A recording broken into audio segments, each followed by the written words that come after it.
अस्सलामु अलैकुम वरहमतुल्लाहि वबरकातुहू।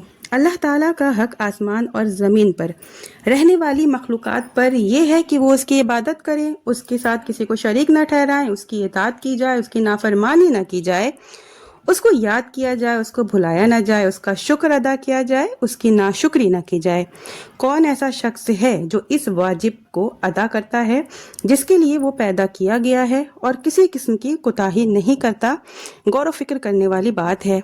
लिहाजा अल्लाह ताला अपने आसमान और ज़मीन की तमाम मखलूक़ात को हलाक कर दे तो वो जालिम नहीं कहलाएगा, और अगर वो इन पर रहम करता है तो उसका रहम उनके लिए उनके आमाल से बेहतर है।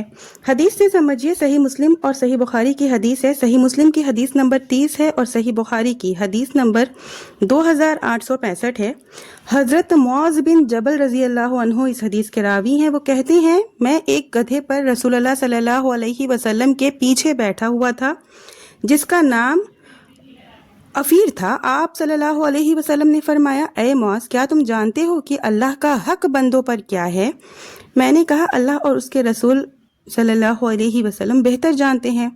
आप सल्लल्लाहु अलैहि वसल्लम ने फरमाया कि अल्लाह का हक बंदों के ऊपर ये है कि वो अल्लाह की इबादत करें, उसके साथ किसी को शरीक ना ठहराएं, और बंदों का हक अल्लाह पर ये है कि जो शिरक ना करे उसे सज़ा ना दे। मैंने कहा, ए अल्लाह के रसूल सल्लल्लाहु अलैहि वसल्लम, क्या मैं लोगों को इसकी खुशखबरी ना दे दूं?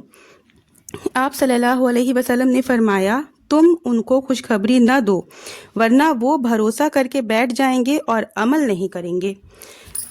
सूरह अनकबूत में अल्लाह ताला फरमाता है, क्या लोगों ने यह गुमान कर रखा है कि उनके सिर्फ इस दावे पर कि हम ईमान लाए हैं, हम उन्हें बगैर आजमाए हुए ही छोड़ देंगे?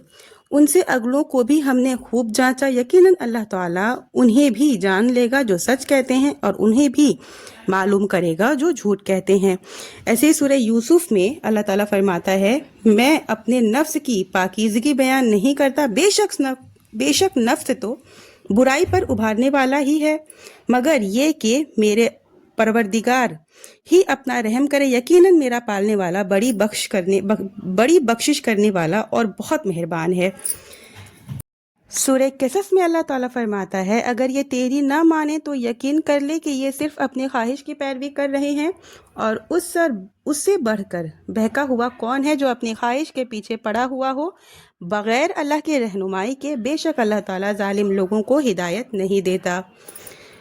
आखिर में अल्लाह से दुआ है कि या अल्लाह ताला हम तमाम मोमिन मुसलमानों को ज़्यादा से ज़्यादा नेक अमल करने की तौफीक दे।